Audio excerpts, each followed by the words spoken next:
Hello everyone and welcome. Today we're diving into the world of object-oriented databases. We'll explore how they store objects directly, offering a different approach from traditional relational databases. So, what exactly are object-oriented databases?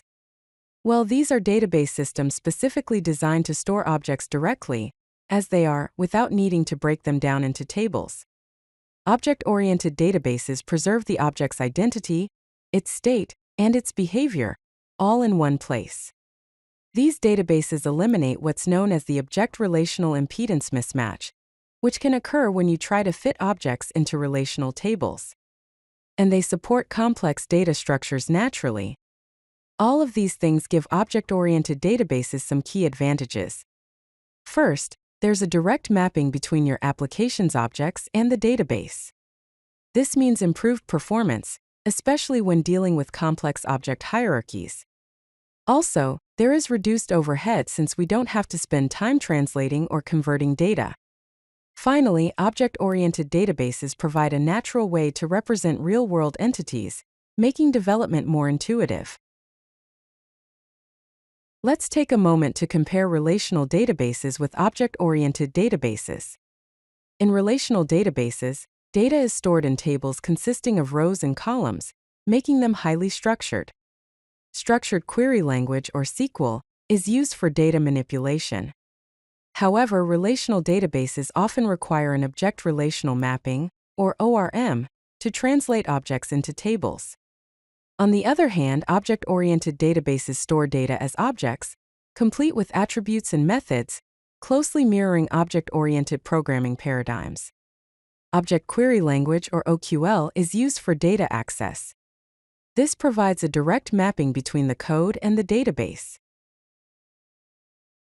Let's look at an example to clarify how an object-oriented database works. First, here's a Java class representing a person. You have the person's name as a string, their age as an integer, and their address as a complex object. This class includes constructors, getters, and setters to manage the data. Now let's see how to store a person object directly in an object-oriented database.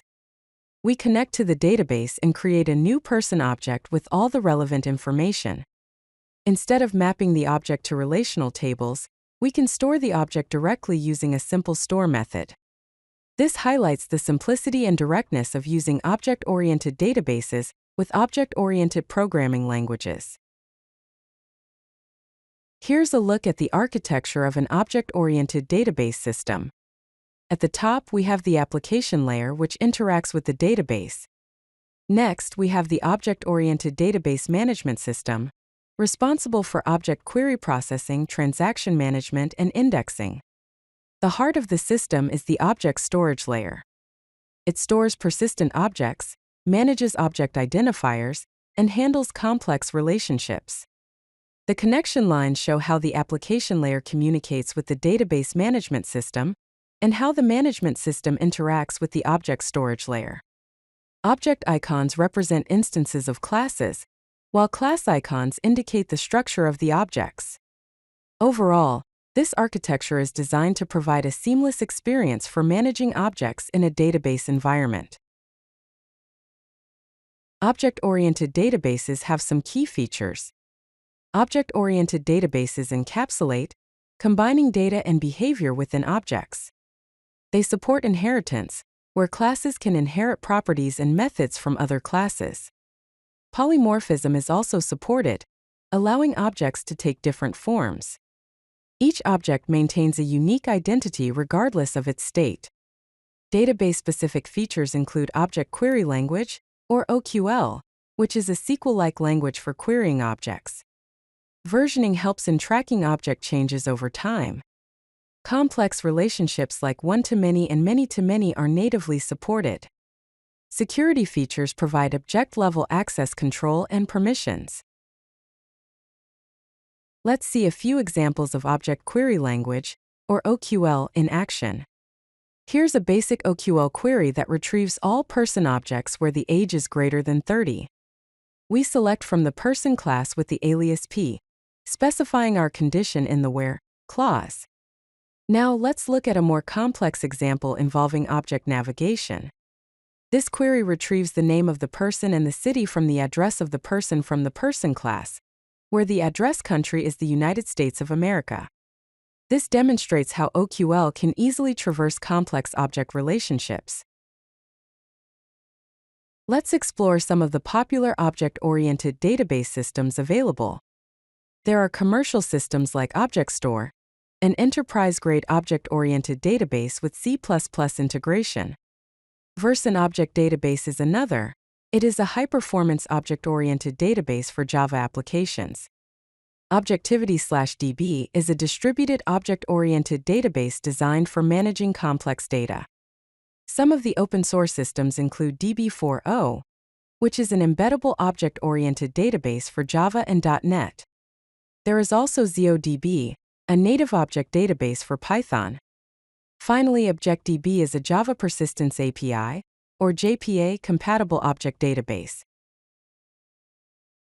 Let's wrap up by discussing the advantages and limitations of object-oriented databases. The advantages include a natural representation of complex data structures, eliminating the object-relational impedance mismatch. They also offer improved performance for complex object hierarchies and a direct integration with object-oriented programming.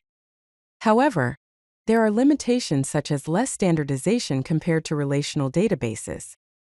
They have limited adoption in enterprise environments, and there are fewer tools and resources available. Finally, object-oriented databases can be complex to implement and maintain.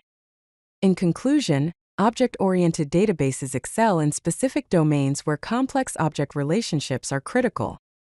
But relational databases remain dominant for most general-purpose applications. Thank you for joining. If you like this video, hit that like button and don't forget to subscribe.